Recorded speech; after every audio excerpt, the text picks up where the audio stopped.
If you are traveling to Iran to enjoy its eye-catching nature and getting acquainted with the wildlife, we highly recommend you to visit Iran Wildlife and Nature Museum of Dar Abad in Tehran.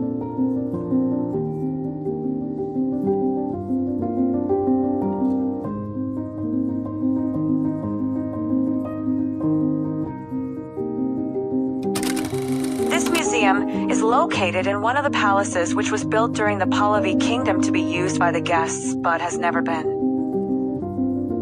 The aim to construct the Iran Wildlife and Nature Museum of Dar Abad in Tehran was to depict the importance of protecting the ecosystem and the wildlife.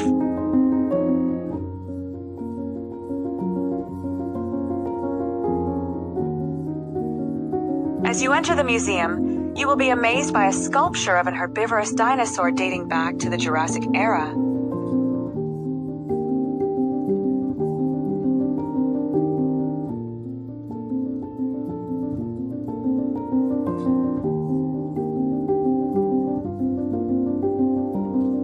The museum has a two-story building and consists of different sections allocating to different species such as the marine mammals and birds, butterflies and taxidermy, and geology sections.